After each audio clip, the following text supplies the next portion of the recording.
Estamos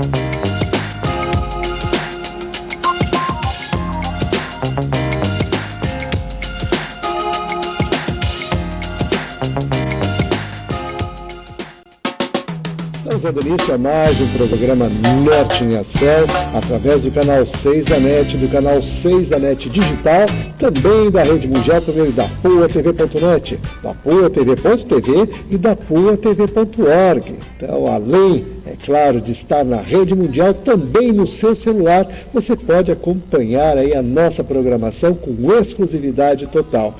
Quero aproveitar, já deixar aí o nosso telefone, nossos e-mails, para você começar a interagir, encaminhar as sugestões de pauta para o programa, perguntas para o quadro Alô Doutor, questões para o pedido de providência, também a sua participação dentro da ação solidária, da ação empresarial e do quadro Educação. O telefone, como está no rodapé do vídeo, é o 30 23 47 25, DDD 51 aqui de Porto Alegre, e nossos e-mails, alodoutor@ig.com.br e o tradicional zonanorte@pop.com.br.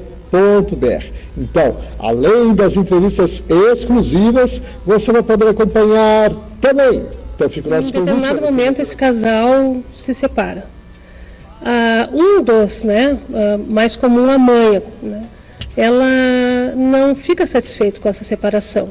Ela realmente, inclusive, ela se sente injustiçada, ou ele se sente injustiçado pela separação.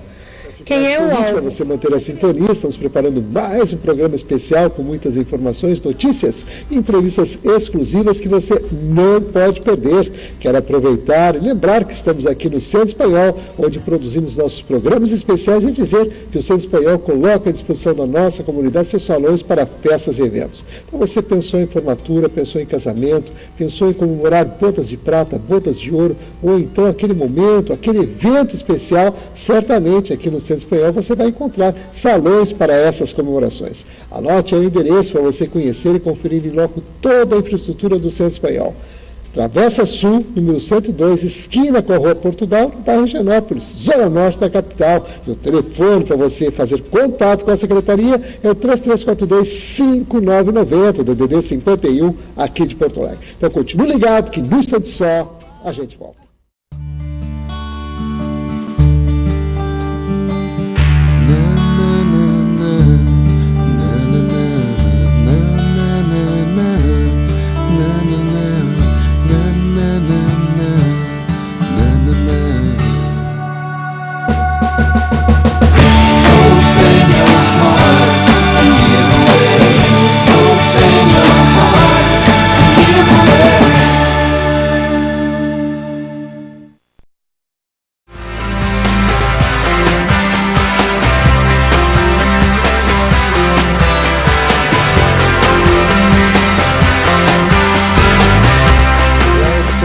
Programa Norte em Ação, agora nosso quadro Entrevistas Especiais, e com a grande satisfação estamos recebendo hoje dentro do programa a doutora Simone Lemes, ela que é psicóloga, especialista em psiquiatria forense e também gestora de marketing digital e mídias sociais, participando hoje conosco para falar de um tema muito interessante que acontece dentro da sociedade e muitas pessoas passam por isso, por vezes nem sabem que está passando, e é nesse particular que nós vamos conversar aí sobre alienação parental.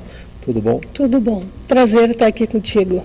Da mesma forma, ficamos contentes, podemos aí contribuir com a nossa população, levando informação. Sim. E prestando aquele serviço de utilidade pública, claro, que é característico do trabalho que a gente desenvolve para a nossa comunidade. E nesse sentido, evidentemente, vamos começar explicando o que é alienação parental, porque muitas vezes o pessoal ouve falar e não identifica muito bem o que é isso. Certo. Eu poderia dizer assim que a definição que mais representa a alienação parental é quando os pais, no caso, um dos pais ou a mãe, ele programa o filho para odiar o outro. Por mais pesado que seja esse conceito, que na verdade é um conceito, acontece muito, principalmente, na grande maioria das vezes, quando existe uma separação do casal, divórcio, enfim. o que a gente tem visto, né, muito nas questões, como eu sou perita, né, nas questões da guarda de menores. Então, há muito tempo atrás, já era instituído, né, pela sociedade que a mãe era apta para cuidar dos filhos. Isso era um ponto pacífico. Mas com o decorrer, né, da evolução, né, dessa sociedade, os pais disseram, não, só um pouquinho, eu também quero participar, né, da educação do meu filho, mesmo, né, estando separado. E aí, então, começou... isso já vem há bastante tempo, essa síndrome, na verdade, ela em 1985, ela foi denominada pelo psiquiatra chamado Richard Gardner. E então, mas isso sempre aconteceu, só que a gente não conseguia ter identificar, né? O que a gente, então, retomando, né, a gente percebe, né, é que muitas vezes, e a grande maioria, né, eu poderia dizer assim, é quando a mãe, né, principalmente a mãe, ela consegue fazer isso, né, ela consegue programar, né, o filho para odiar, né, e aí, claro, dentro de todo um contexto, né, inclusive tendo fases, né, dessa síndrome. E eu acho que a grande questão nossa aqui é pensar também o quanto isso acarreta, né, na saúde mental dessa criança, né. Então, em poucas palavras, né, o conceito seria esse, né, da síndrome. Bem. E a questão da síndrome em si, né, dessa alienação parental, como é que a gente poderia classificá-la e como é que a gente poderia, na verdade, até passar essa informação de maneira que o público pudesse absorver melhor essa questão? A gente poderia, primeiro, né, então, definir o que é síndrome. A síndrome é um conjunto de sintomas, né? Então, no caso da síndrome de alienação parental, uma criança que está sofrendo, né, dessa síndrome, ela começa, então, a adquirir, né, sintomas de doenças extremamente graves. Uma criança, por exemplo, começa, então, a ter modificar o comportamento, se tornar agressiva, depressiva. Agora, tu imagina, né, como funciona. Então, assim, como funciona? Ela vive numa casa, né, com o pai e com a mãe. E, em determinado momento, esse casal se separa. Um dos, né, mais comum, a mãe, né, ela não fica satisfeita com essa separação.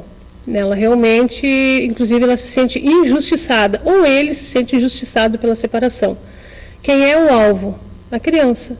Então, a gente até costuma dizer assim, né, esse alienador, né, ele vai fazendo com que essa criança comece a odiar esse pai ou essa mãe, e só que para a criança é uma coisa muito complicada, porque até pouco tempo, né, existia uma família, ela, né, não tinha problema nenhum, gostava do pai ou gostava da mãe, e a criança, ela é uma esponjinha, né, ela vai pegando tudo.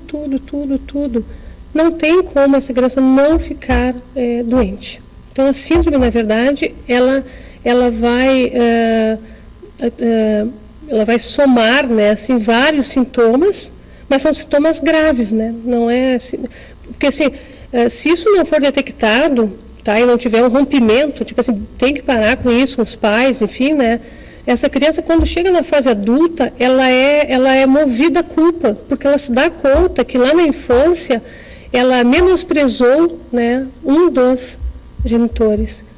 E a gente já estudou sobre isso, assim, em pesquisa, e a pesquisa mostrou que, inclusive, pessoas que cometeram suicídios na fase adulta em função disso. Então, o assunto é bastante sério. Muito complexo, né? mesmo, de fato.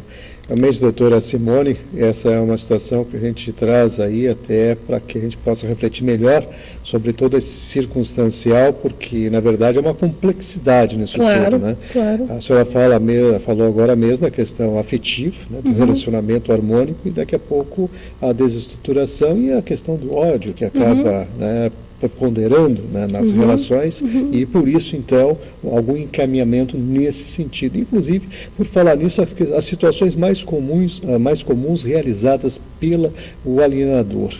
O que a senhora poderia assim, caracterizar, como é que a senhora poderia descrever isso?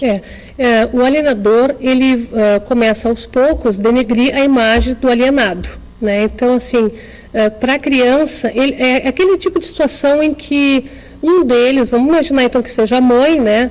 Ela começa a falar mal do pai. Então, o pai não presta, o pai não gosta de ti, e assim sucessivamente, né? Isso seria o mínimo, né, que acontece, o mínimo. Existe, assim, por exemplo, em que a mãe vai mais adiante e aí ela começa, então, a boicotar a relação do pai com a criança. Ou, né, parece que eu estou falando só da mãe, porque, na verdade, a grande maioria acontece com a mãe, né? A incidência maior é a incidência com a mãe, mas então, por isso que eu estou falando mais destinado à mãe, né? Então, assim, ela começa a boicotar de que maneira?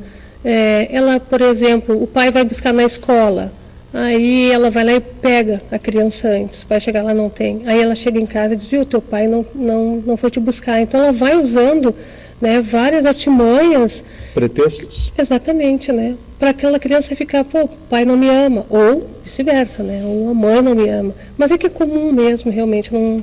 É comum, justamente por isso que eu falei, né, anteriormente, né, por essa questão da mãe estar apta, né, para cuidar do filho na separação. Então, realmente é uma situação em que e na prática, mais, doutora né? Simone, é difícil de identificar assim a alienação parental? Olha, pela minha experiência, né, como perita, eu não acho difícil. Então, o que acontece, para vocês terem uma ideia? Existem, assim, o juiz, né, ele nomeia um perito que vai, então, verificar, nessa questão da guarda, quem tem, digamos, mais condições de cuidar do filho. Quando tu vai fazer entrevista na perícia, tu faz mais, assim, com o pai, com a mãe, tu, inclusive, chama os avós paternos, maternos, a criança. Então, é muito comum e, assim, fica muito claro para nós aquele discurso que a criança tem contra um dos genitores, né? Mas, assim, aquele discurso, ele não fecha com a idade, muitas vezes, da criança, né? Até o vocabulário que ela usa, exatamente como o alienador, né? É uma repetição. Então, tu que está fazendo a tua entrevista, tu vê assim, opa, alguma coisa está errada. E outra situação que ocorre também é quando tu faz a entrevista com a criança e o pai, e com a criança e a mãe. E aí tu consegue ver que mesmo num estágio assim, leve, moderado, a criança, ela manifesta um sentimento pelo aquele pai, mas quando a genitora está, não. Né? Então, é uma situação assim que eu não diria que seja difícil. Eu acho que a gente tem que ter muito a percepção, né, em relação, primeiro saber bem o que é, né, como tratar, né, na perícia, e eu não acho difícil. A senhora coloca situações aí que realmente as pessoas no dia a dia identificam com facilidade, assim, pela percepção, até porque, na verdade, as pessoas têm um comportamento psicológico que acaba, né, demonstrando algumas situações nesse sentido. E nesse aspecto, assim, a senhora considera que isso possa acontecer, esse comportamento, essa forma de agir involuntariamente, ou não? Olha, por parte do alienador. Certo. Eu penso que o alienador, ele não tem essa consciência de que ele está judiando tanto da criança. Eu penso que não.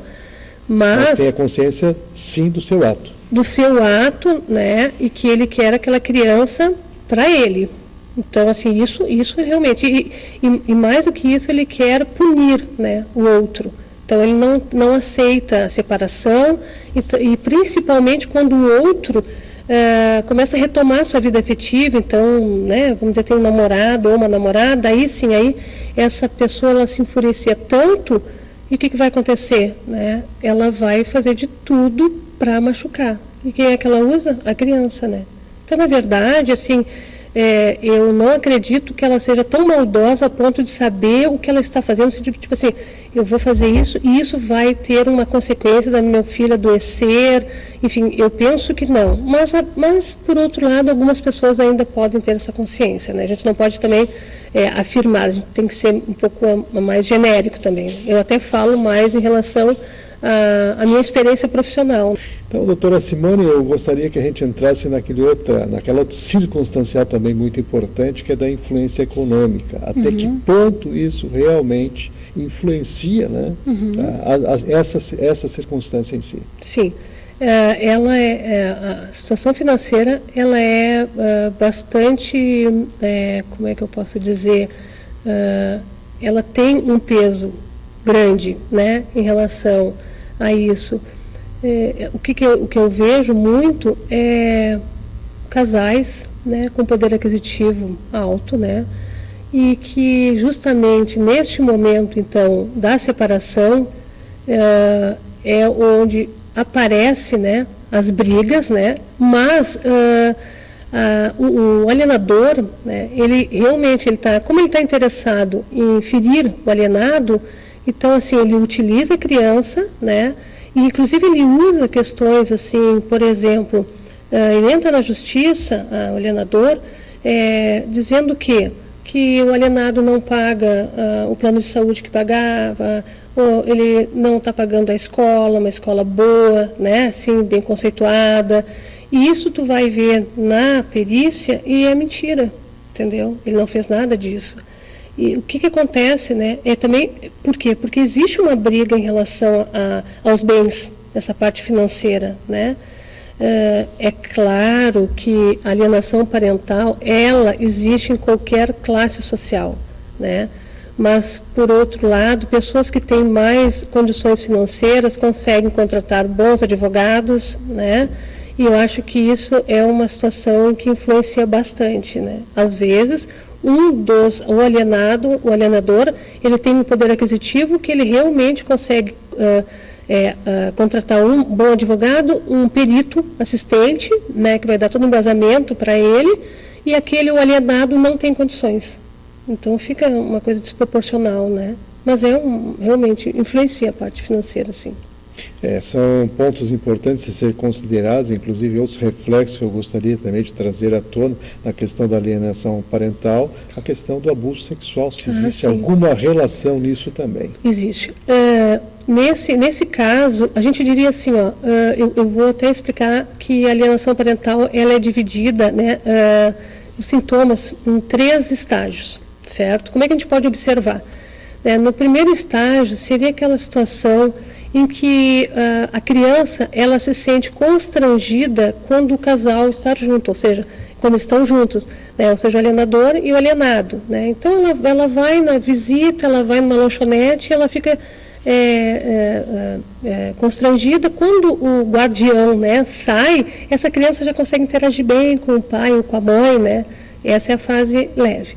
A fase moderada é quando a criança fica ambivalente, não precisa estar o guardião, ela já não sabe, né, se ela fica com o pai ou com a mãe, né, o exemplo, né, o alienado, ela fica, eu gosto dele, mas não gosto. O que acontece? É difícil, né, mas a gente consegue observar.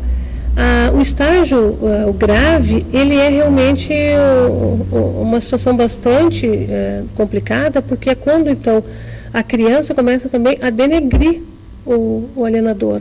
Ela começa a falar mal, ela começa, inclusive, envolve até questões dos avós, né? Essa criança não quer mais nem saber dos avós, e isso é o estágio, assim, máximo, né? Mas o alienador, ele realmente utiliza muitas vezes essa questão do abuso para prejudicar o alienado. Então, situações que eu vejo quando faço perícia é quando a criança ela vai na casa de um deles, mas vamos falar, como eu estou dizendo antes, na casa do pai, que é o alienado. E esse pai, então, ele vai dar banho nessa criança, né? Como ele fazia quando era casado, enfim. A mãe, quando essa criança chega em casa, a mãe começa, então, a instigar ela, né? Como é que foi? O que tu fez durante o dia, coisa e tal? O pai deu banho. Tá, mas e aí, ela mesma a mãe começa a colocar coisas na cabeça dessa criança, que essa criança se confunde. E pronto, essa mãe, ela vai ir na justiça e ela entra com essa questão de abuso sexual. Assim começa. A gente só, como perito, a gente tem que verificar, né, o que está por trás disso. entendeu? Realmente, né, a gente tem que ter uma visão global, não pode só olhar o processo, não, o processo é sobre abuso, não. A gente tem que ver esse contexto todo, né, que pode muitas vezes estar instalada a síndrome. Realmente, estamos aqui conversando com a doutora Simone Lemes, ela que é psicóloga, especialista em psiquiatria forense, tratando hoje do tema alienação parental. E eu diria ainda mais, para complementar, tem que ter uma visão holística numa situação como essa, porque é de uma complexidade tal, porque às vezes até a própria falta até a percepção dos atos, porque aquilo acaba se acomodando dentro dos interesses de cada um. Então, em função disso, inclusive, eu gostaria de dirigir a próxima pergunta, que é com relação às punições, que são utilizadas assim pelo alienador, no caso, para com o alienado, que fica naquela situação bastante delicada, vamos dizer assim, e também, por vezes, até fragilizada. As punições, eu penso que elas são, bem como eu tinha falado, né, anteriormente, né, elas começam desde um mal entendido, né, do comportamento. A criança, a mãe vai lá e busca essa criança na escola, e aí eu ligo para o pai, não, elas teve que sair mais cedo, né? São questões assim que vão gradativamente até o ponto que essa mãe vai dizer pro ex, né, ela vai dizer que a criança não gosta mais dele. Então, assim afetivamente, né, muito complicado. O pai, hoje em dia, os pais têm lutado muito por isso, eu acho ótimo, né? Mas eu acho que também na questão da punição, a gente poderia também pensar o que hoje a justiça está fazendo, né? Nesses casos. Então, assim, em agosto de 2010, foi publicada a lei da alienação parental. Isso deu um subsídio, né? Instrumentos para que o juiz pudesse, então, decidir, né, na sua sentença o que fazer.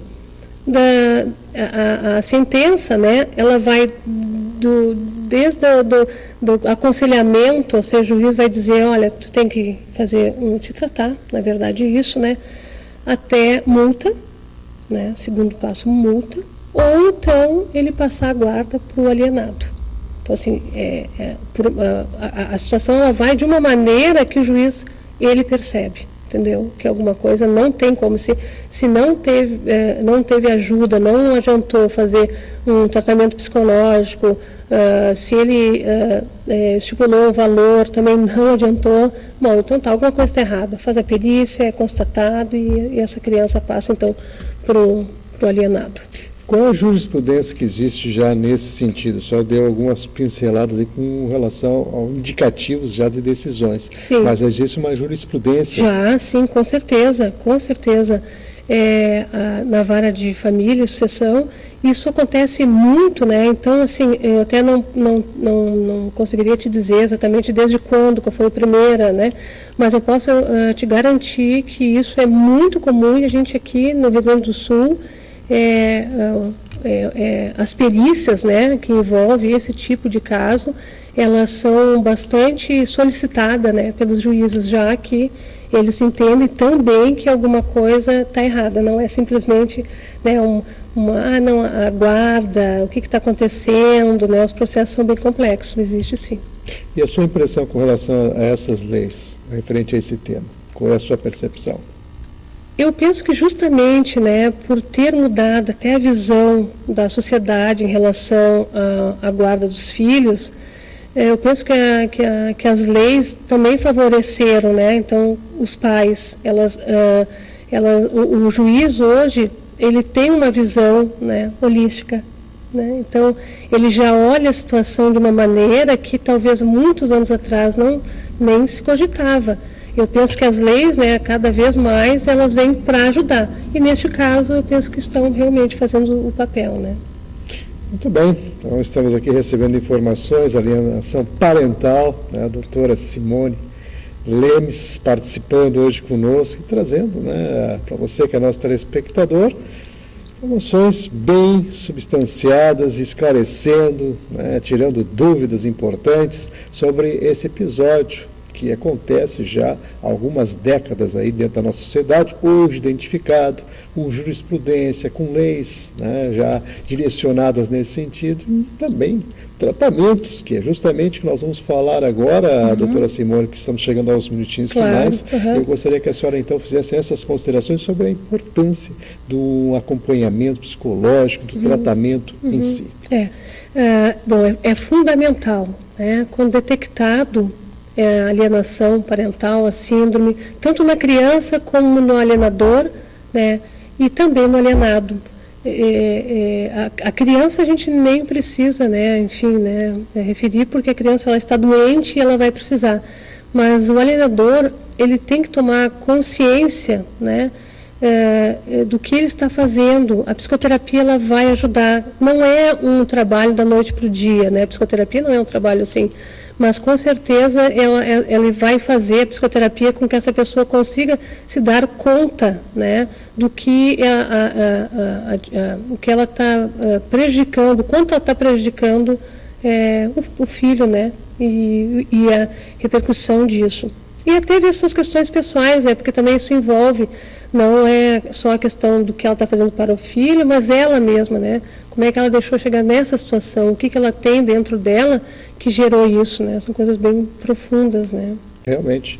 Vamos agradecer aqui, então, a participação da doutora Simone Lemes, ela que é psicóloga especialista, né, em psiquiatria forense, participando hoje conosco, perita aí também, né, trazendo informações sobre uma realidade que estamos aí vivendo e que passamos a ter um conhecimento mais aprofundado através da sua participação, inclusive surgindo mais dúvidas, eu quero colocar no rodapé do vídeo um telefone para que você possa fazer contato. É o 3022-5242, DDD 51, aqui de Porto Alegre. Então, você que está ligado...